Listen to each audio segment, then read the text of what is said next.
Assalamualaikum warahmatullahi wabarakatuh. Selamat sore sahabat-sahabat Aswaja Muda. Alhamdulillah kita bisa bertemu kembali untuk melanjutkan kajian kita, kajian rutin kitab Adabul Islam fi Nidhamil Usrati setiap Senin sore. Baik, setelah beberapa pertemuan kita membahas tentang perceraian, hal-hal yang menyangkut perceraian, kemudian baru kemarin kita mengkaji tentang masalah-masalah yang mungkin atau bisa timbul dalam sebuah rumah tangga. Nah, untuk kali ini sesuai dengan tema, kita akan belajar tentang siapa yang memegang kendali dalam rumah tangga. Ini perlu sekali kita pelajari, kita ketahui, dan kita terapkan dalam kehidupan rumah tangga agar potensi konflik ini bisa diminimalisir, karena kita tahu bahwa siapapun, apapun jabatannya, ketika berumah tangga pasti akan timbul sebuah masalah. Tinggal bagaimana personel dalam rumah tangga tersebut menyikapi masalah-masalah yang hadir dalam rumah tangganya. Baik ya. Sebelum kita mulai belajar, mari kita bertawassul dulu kepada Kanjeng Nabi, kepada para sahabat, pada para tabi'in, guru-guru kita, khususnya musannaf kitab Adabul Islam fi Nidhamil Usrati, dan seluruh ulama yang ada di Indonesia dan seluruh dunia. Semoga belajar kita, mengkaji kitab kita pada sore hari ini diberi kemudahan dan selalu mendapatkan barokah dari guru-guru kita. Ya hadratin Nabi Mustafa Sayyidina Maulana Muhammad wa ala alihi wa dzurriyyatihi wa ikhwanina muslimin wa kulli ashabi kulli ajma'in wa tabi'in lahum bi ihsan ila yaumiddin. Al-Fatihah. A'udzu billahi minasyaitonir rajim. Bismillahirrahmanirrahim. Alhamdulillahirabbil alamin arrahmanir rahim maliki yaumiddin. Iyyaka na'budu wa iyyaka nasta'in ihdinas siratal mustaqim siratal ladzina an'amta 'alaihim ghairil maghdubi 'alaihim waladdallin. Amin. Bismillahirrahmanirrahim. Usulu tanzimis silati zaujiyati. Pondasi dalam kehidupan berumah tangga. Al-muassasatul a'iliyati lan tastagni an ra'isin mas'ulin an ri'ayatiha wa husnul intidhami fiha. Dalam sebuah kehidupan rumah tangga dibutuhkan seorang pemimpin yang bertanggung jawab atas baik buruknya jalannya rumah tangga tersebut. Wa qaimi yarji'u ilaihi afradu hadhil ailati fi umurihim, di mana orang tersebut mampu menjadi sandaran atau mampu menjadi rujukan jika terjadi sebuah masalah dalam rumah tangga. Yang sahu wa yushiru wa yuwajjihu. Pemimpin tersebut juga harus bisa mengarahkan atau membimbing anggota-anggotanya. Wa ahyanan yasjura wa yanha. Bisa mengingatkan jika anggotanya melakukan kesalahan. Wa idza iqtadul amru yadribu. Dan terkadang kalau misalnya personilnya ini, anggotanya ini melakukan kesalahan, diingatkan, bisa juga nanti dipukul atau diberi hukuman. Wa yuslihu fasaduhada.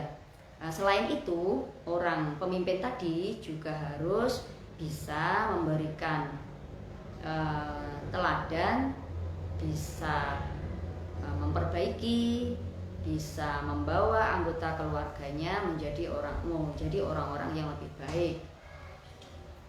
Wa yut'imu wa yunfiqu.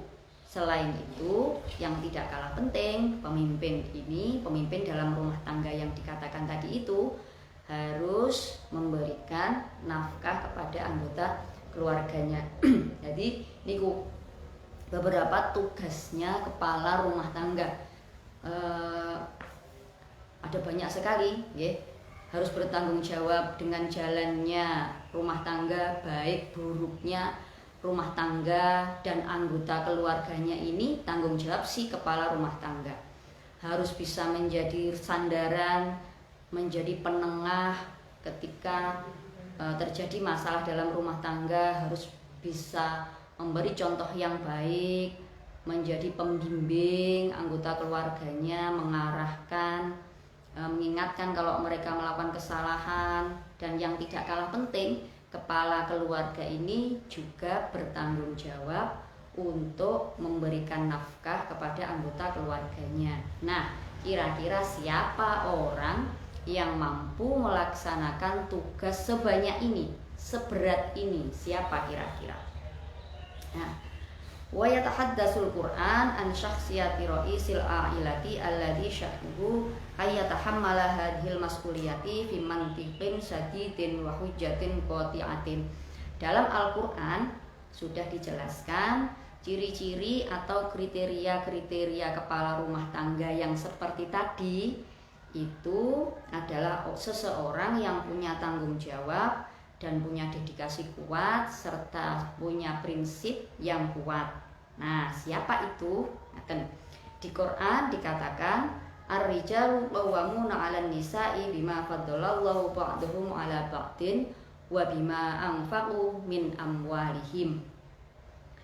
Seorang laki-laki adalah pemimpin bagi para wanita. Seorang suami adalah pemimpin bagi istrinya dengan segala kelebihan yang sudah diberikan Allah kepada para lelaki yang tidak diberikan kepada perempuan. Wa bima anfaqu min amwalihim, dan karena kelebihan-kelebihan yang diberikan Allah itu, maka seorang suami, seorang laki-laki diwajibkan atau diberi tanggung jawab oleh Allah untuk memberikan nafkah kepada istri dan keluarganya dari hasil jerih payahnya. Nah, di Quran dikatakan bahwa pemimpin rumah tangga itu adalah laki-laki atau suami. Yang suami tersebut sudah diberi kelebihan oleh Allah, sudah dianugerahi kelebihan yang tidak diberikan kepada perempuan. Karena itulah dia wajib memberikan nafkah kepada istrinya. Fasholihatu qanitatun hafidhatun lil ghaibi bima hafidallah. Nah, penyeimbangnya adalah dengan tugas suami yang seberat itu, penyeimbangnya adalah seorang istri haruslah menjadi istri yang sholihah, yang bisa mendampingi dan menjadi penyejuk hati bagi suaminya, yang bisa merawat dan mendidik putra-putrinya, serta bisa menjaga dirinya baik suaminya itu ada di rumah maupun sedang tidak ada di rumah. Jadi akan seimbang.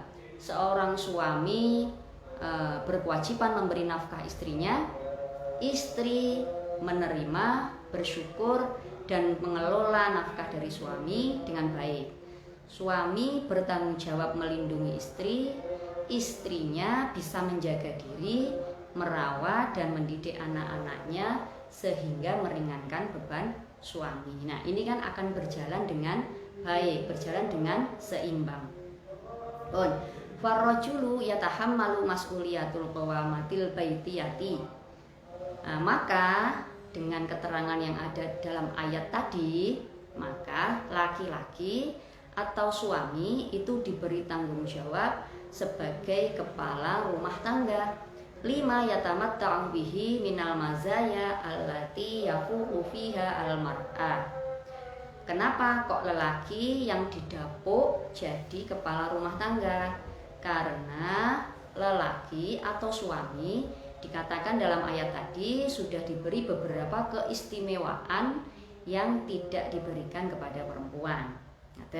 Wadhalika li'annahu, karena apa? Awalan afdhalu minha, alasan pertama karena laki-laki itu diberi oleh Allah diberi beberapa kelebihan atau keutamaan. Wasaniha huwa al-munfiqu 'alaiha, yang kedua, alasan keduanya bahwa laki-laki itu diberi tugas atau diberi tanggung jawab oleh Allah untuk memberikan nafkah kepada keluarganya. Wahatani nuqtatani syarahat bihima al-ayah. Dua alasan ini yang dengan jelas disebutkan dalam ayat tadi, faja'alat as-sabab fi ikhtiyarir rajul ra'isan mas'ulan anil ailati, yang kemudian menjadikan satu alasan kenapa laki-laki atau suami ini dipilih menjadi kepala rumah tangga. Huwa kaunuhu afdalu minha, karena laki-laki itu mempunyai kelebihan yang tidak dimiliki oleh wanita. Wa kaunuhu al-munfiqu 'alaiha, sekali lagi karena lelaki itu bertugas untuk memberi nafkah kepada istrinya. Wal ayat ini berdasarkan ayat sing tadi ya. Wal ayat lam tuhdat anwa'in wa darajatin hadat tafdil wa haqiqatihi. Ayat ini ngaten nggih. Wa idza qarana bainar rajul wal mar'ah wajadna anna hunaka ba'dul mazaya allati yaglibu infiratir rijal biha. Ayat ini tadi hanya menjelaskan tentang kelebihan atau keutamaan atau perbedaan antara laki-laki dan perempuan, tidak membahas tentang derajat laki-laki dan perempuan, karena di ayat yang lain ada keterangan inna akramakum indallahi atqakum, bahwa yang paling utama, orang yang paling mulia di hadapan Allah adalah orang yang paling bertakwa, bukan karena laki-laki atau perempuannya, bukan karena jenis kelaminnya. Jadi yang dipandang oleh Allah adalah takwanya. Tetapi ayat ini tidak membahas tentang itu. Ayat ini hanya membicarakan tentang perbedaan antara laki-laki dan perempuan serta kelebihan yang sudah diberikan Allah kepada laki-laki. Maka tidak, ini menyampingkan tentang mungkin di dunia nyata ada perempuan yang melebihi laki-laki dalam hal apapun, misalnya ngoten nggih, dalam hal beberapa hal melebihi laki-laki. Nah, ini tidak masuk dalam bahasan ayat ini. Ngoten. Waqti sasuhum anin nisa'i biha fatakunu sababan min asbabiha dat tafdil. Ada beberapa kekhususan, ngoten nggih, ada beberapa kekhususan yang diberikan kepada laki-laki yang tidak diberikan kepada perempuan. Itulah yang kemudian dinamakan sebagai kelebihan yang dimiliki oleh para laki-laki. Apa saja? Awalan, ar-rajulu aqwa minal mar'ati. Yang pertama, laki-laki itu secara fisik lebih kuat daripada perempuan. Kita sudah tahu itu, nggih. Sudah menjadi rahasia umum kalau kekuatan fisik laki-laki itu lebih besar daripada kekuatan fisik perempuan secara kodrat. Kita tidak memungkiri kalau ada juga dalam kondisi-kondisi tertentu perempuan ini bisa fisiknya lebih kuat daripada laki-laki. Misalnya laki-lakinya sakit. Nah, atau misalnya yang sekarang sing sakniki banyak sekali niku nggih napa wong lanang sing ke cewek-cewekan. Nah, itu mungkin bisa saja kekuatan perempuan fisiknya itu lebih kuat daripada dia. Nah, ini kan yang tidak sesuai dengan kodrat. Yang kita bicarakan adalah kodratnya laki-laki itu fisiknya diciptakan lebih kuat daripada perempuan. Sanian ziyadatu aqlir rajuli wa dinihi 'alal mar'ati. Kelebihan yang kedua adalah laki-laki itu diberi kelebihan akal dan agama lebih dari perempuan, karena perempuan itu punya setiap bulan punya siklus haid, terkadang juga banyak juga yang nifas, sehingga ada jeda. Perempuan itu mempunyai jeda untuk tidak beribadah, tidak sholat, tidak puasa dikarenakan sedang haid atau sedang nifas, sehingga itu yang menjadikan laki-laki itu mempunyai kesempatan beribadah lebih luas daripada perempuan. Walaupun nanti mungkin dalam kenyataannya banyak sekali perempuan yang lebih khusyuk, lebih istiqomah, lebih alim di dalam agama maupun di dalam ilmu pengetahuan daripada laki-laki. Itu adalah bicara tentang personelnya masing-masing. Tetapi secara nyata bahwa lelaki itu mempunyai kesempatan beribadah lebih luas daripada perempuan. Tinggal bagaimana dia memanfaatkan kesempatan itu dengan baik.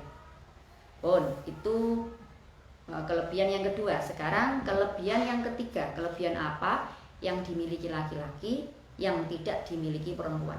Salisan nuqsanu syahadatil mar'ati.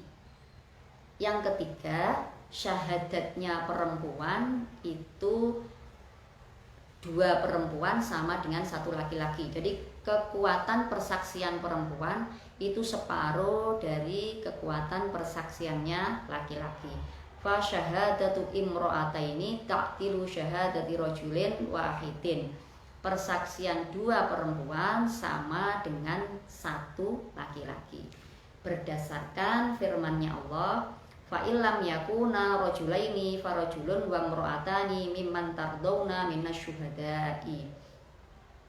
Kalau kalian tidak menemukan 2 orang laki-laki sebagai saksi, maka carilah 1 laki-laki dan 2 orang perempuan yang mau menjadi saksi. Nah, jadi dari ayat ini bisa kita simpulkan bahwa persaksian 1 orang laki-laki itu sama nilainya dengan 2 orang perempuan. Nah, berarti kekuatan persaksian perempuan itu persaksian laki-laki itu lebih tinggi daripada perempuan. Robi'an, kelebihan yang keempat, adamu mutalabatiha bisyuhudil jama'ati. Perempuan itu tidak dianjurkan untuk menghadiri sholat jamaah. Sholat jamaah di masjid itu hukumnya sunnah muakkad bagi laki-laki. Ngaten nggih? Tapi kalau untuk perempuan tidak. Perempuan itu dianjurkan untuk sholat di rumah, apalagi kalau masih muda, cantik dan sebagainya, itu lebih baik sholatnya di rumah, tidak disunahkan untuk sholat jamaah di masjid. Berbeda dengan laki-laki. Khomisan, yang kelima, adamu wujubil jum'ati alal mar'ati. Kelebihan yang dimiliki laki-laki yang kelima adalah seorang perempuan itu tidak diwajibkan untuk sholat Jumat. Disunahkan sholat di rumah, sholat zuhur. Yang wajib sholat Jumat itu adalah laki-laki. Perempuan tidak wajib sholat Jumat. Sunnah ikut sholat Jumat itu pun perempuan yang sudah tua.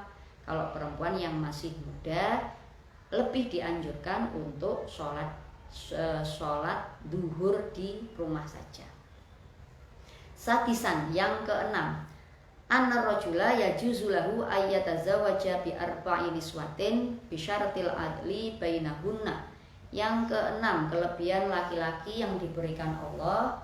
Yang keenam adalah bahwa laki-laki itu diperbolehkan untuk menikahi 4 orang perempuan dengan syarat bisa memperlakukan istri-istrinya dengan adil lahir dan batin.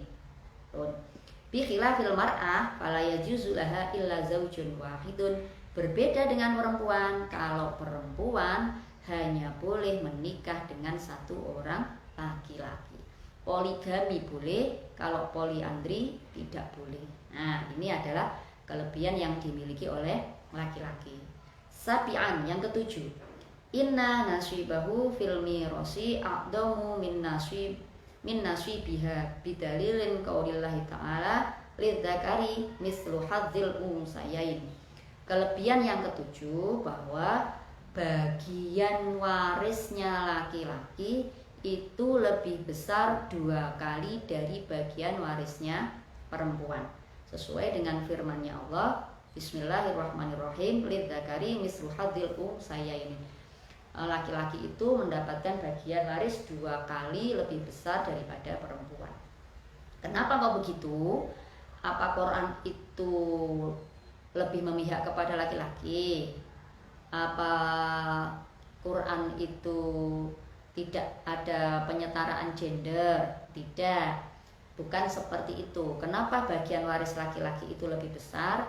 Karena kembali ke ayat yang awal bahwa laki-laki itu mempunyai kewajiban atau tanggung jawab untuk memberi nafkah keluarganya, sehingga bagian warisnya juga 2 kali lebih besar daripada wanita. Sedangkan kalau wanita itu menjadi tanggungannya suami. Nah, itulah mengapa laki-laki bagian warisnya 2 kali lebih besar daripada perempuan. Yang kedelapan, kelebihan yang kedelapan, innar rajula lahu at-ta'syib fil miras amman nisa falaysa fihinna mu'asyib. Yang kedelapan, laki-laki itu bisa menjadi waris asobah, sedangkan perempuan tidak bisa. Tasian annat tolak biadir rajuli, kelebihan yang kesembilan, perceraian itu adalah haknya laki-laki. Yang bisa mencerai atau mentalak itu adalah laki-laki. 100 sekalipun perempuan bilang aku cerai, ceraikan aku sekarang sudah bukan istrimu, berkali-kali pun dia bilang tetap tidak jadi apa-apa. Nah, karena yang pegang kendali untuk menceraikan adalah suami. Ashiron wa kadzalikan nikah war raj'ah. Begitu juga nikah dan tolak raj'i, dan rujuk. Nikah dan rujuk. Nikah dan rujuk juga dalam kendali laki-laki. Rujuk kalau suaminya nggak mau ngomong, nggak ada syarat rujuk atau nggak ada syarat menikah, maka sebuah pernikahan juga tidak akan terjadi. Al-hadi asyar la yajuzu lil mar'ati an tusafira wahdaha biduni mahramin. Yang ke-11, perempuan tidak boleh pergi sendiri tanpa adanya mahram. Kalau laki-laki bisa. Nah, ini tadi beberapa kelebihan, beberapa keutamaan yang sudah diberikan Allah kepada laki-laki. Ada di sini disebutkan ada 11. Fakullu hada yatul ala fadlir rijal ala nisa. Semuanya tadi itu menunjukkan tentang keutamaan laki-laki yang keutamaan yang dimiliki laki-laki yang tidak dimiliki oleh perempuan. Wa hadza tafdil innama huwa lil jinsi ala jinsi. Nah, keutamaan ini adalah antara jenis laki-laki dan jenis perempuan. Lali jami'i afrodir rijali ala jami'i afrodin nisa. Bukan boten digebyah uyah, ngaten. Bukan untuk semua laki-laki ataupun untuk semua perempuan, bukan, ngaten loh. Dalam arti itu memang kelebihannya laki-laki, tapi banyak juga laki-laki itu yang tidak menggunakan kelebihannya itu dengan baik. Misalnya laki-laki banyak sekali yang tidak mau sholat Jumat, ada kan? Nah, itu artinya dia bisa jadi nanti perempuan ini bisa lebih hebat daripada dia karena dia tidak mau menggunakan kelebihan yang sudah diberikan Allah dengan baik. Dengan begitu, dengan uraian yang tadi kita tahu, kita putuskan bahwa kepala rumah tangga adalah suami. Nah, lalu apa penerapannya dalam rumah tangga yang berhubungan dengan seorang istri? Ngaten. Awalan alla takhruja al-mar'ah min baiti zawjiha illa idza adinalaha syarahatan. Karena yang jadi kepala rumah tangga, yang jadi pemimpin itu adalah suami, maka kita sebagai istri tidak boleh keluar rumah tanpa seizin suaminya.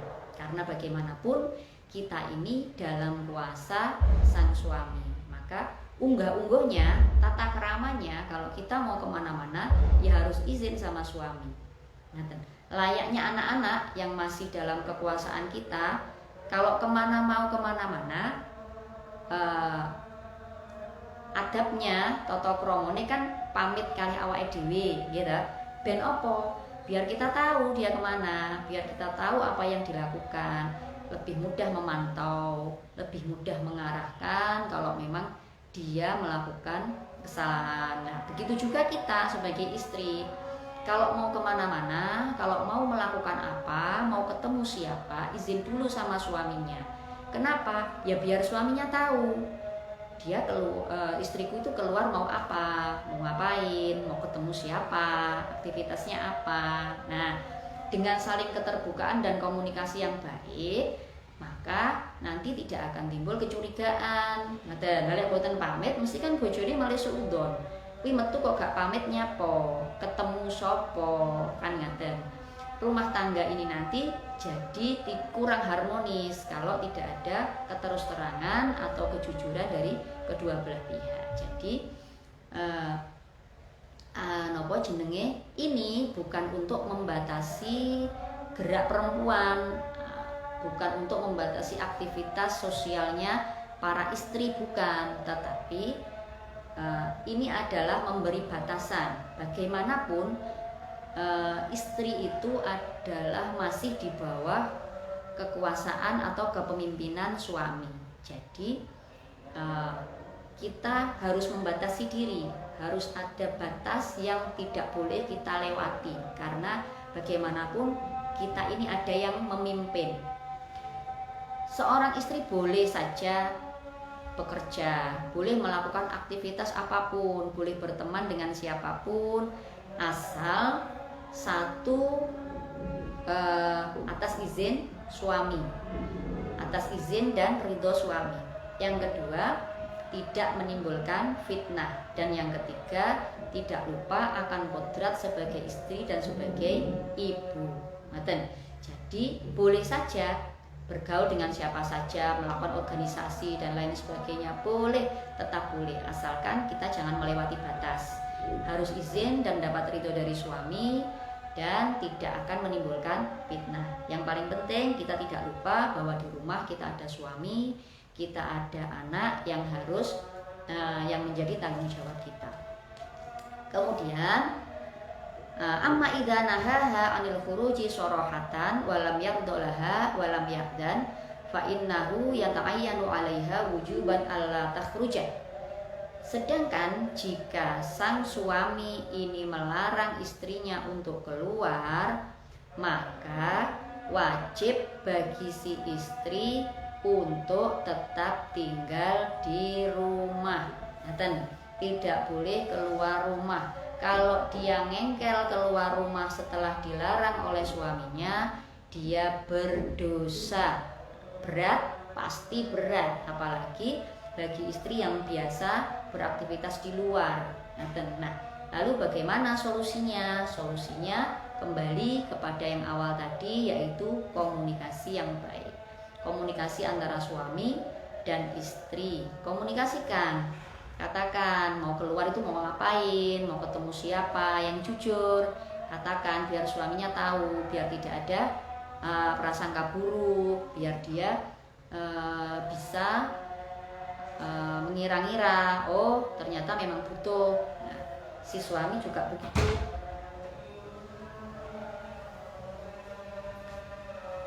Kalau memang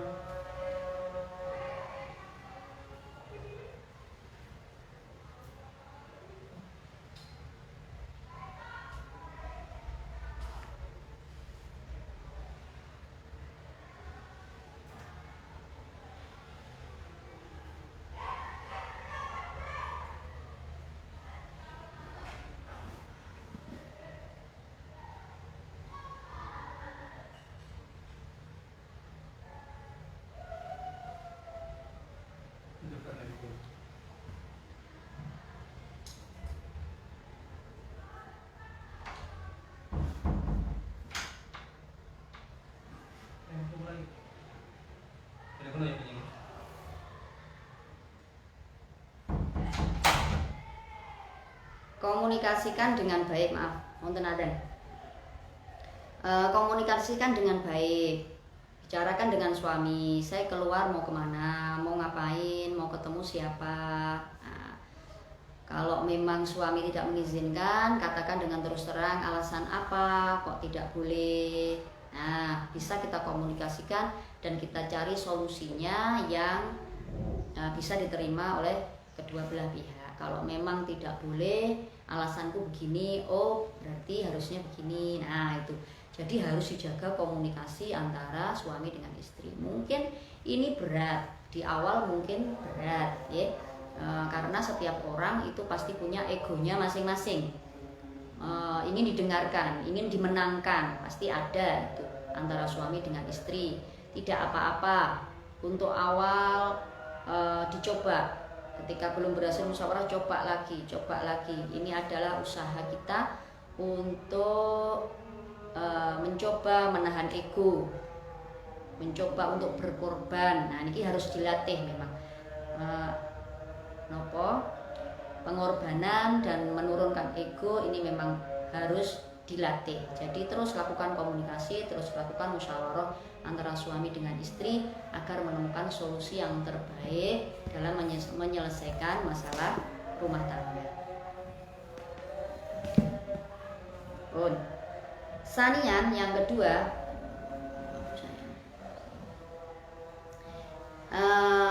penerapan dalam rumah tangga yang kedua,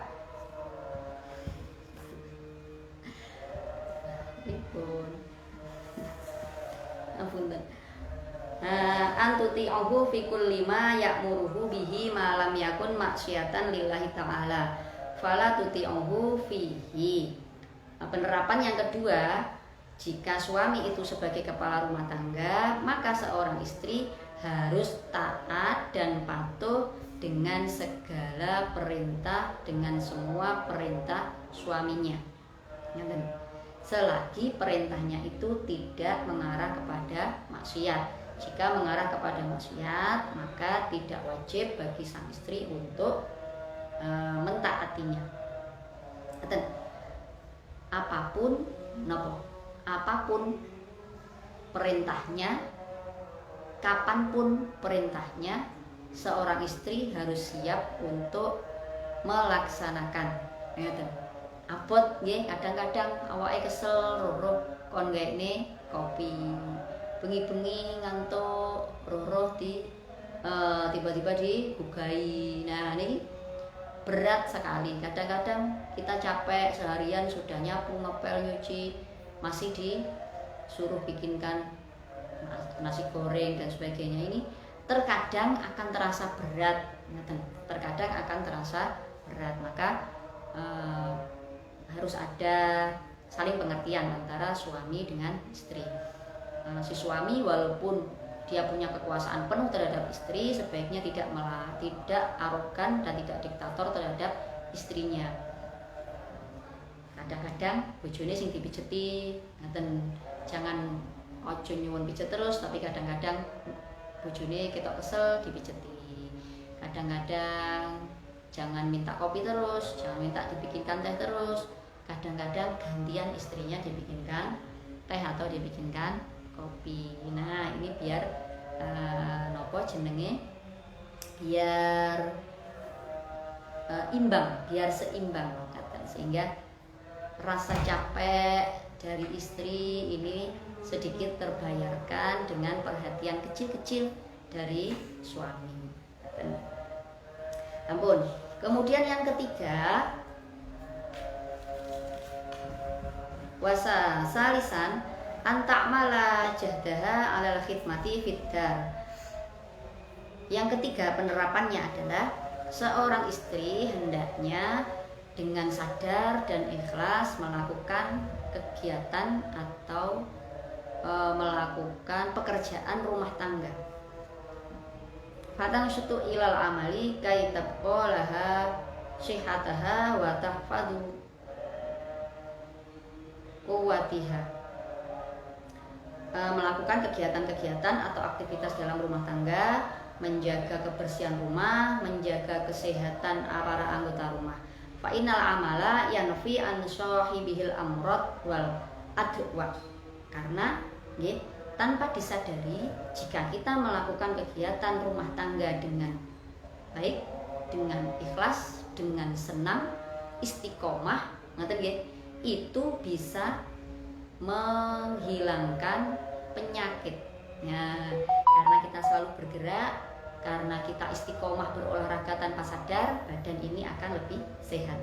Fa'alaiha antak nusu watak suru watak, seperti menyapu, mencuci, memasak, dengan begitu, dengan ibunya yang sregep tanggang gawe, itu bisa menjadikan suri tauladan bagi putra putrinya. Oh, ibuku biasanya lek teng omah ngeten iki. Nah, dia tahu apa yang biasa dikerjakan ibunya. Jadi anak lebih sregep, anak lebih tahu pekerjaan rumah, anak lebih tanggap sosial jika sewaktu-waktu dia berada di lingkungan yang berbeda dengan keluarganya. Nah, niki nopo secara tidak langsung akan memberikan pendidikan kepada anak tentang apa yang harus dilakukan di dalam rumah dan apa yang menjadi tanggung jawabmu dalam sebuah rumah tangga. Sampun. Nah, setelah pemaparan tadi, sehingga kita tahu siapa pemegang kendali dalam rumah tangga. Jawab suami. Suamilah sebagai kepala rumah tangga yang memegang kendali dalam sebuah rumah tangga. Oleh karena itu, jadilah suami yang amanah, yang bertanggung jawab, yang bisa mengayomi, bisa menyayangi, bisa membimbing, bisa menjadi teladan, dan juga bisa menafkahi keluarga dengan nafkah yang halal. Dan sebagai istri, melihat tugas suami yang sangat berat, maka sudah selayaknya bagi istri menjadi istri yang baik, istri yang bisa menenteramkan dan menjadi penyejuk hati suaminya, istri yang bisa merawat rumah, merawat anak-anak, dan mendidik mereka menjadi anak-anak yang solih-solihah, sehingga hubungan antara suami istri ini tidak berat sebelah, karena sebenarnya antara suami dan istri ini punya tanggung jawab yang sama besarnya dalam rumah tangga. Hanya saja bentuknya berbeda. Istri punya tugas yang tidak kalah berat dengan suami, suami juga punya tugas yang tidak kalah berat daripada istri. Jadi bagaimana kita menyikapi ini agar sesuatu yang sama-sama berat ini bisa dilaksanakan dengan mudah, dengan senang, dengan ikhlas, biniyati ibadah lillahi ta'ala. Cukup sekian kajian kita pada sore hari ini. Semoga bisa menjadikan ilmu yang manfaat. Kurang lebihnya mohon maaf. Assalamualaikum warahmatullahi wabarakatuh.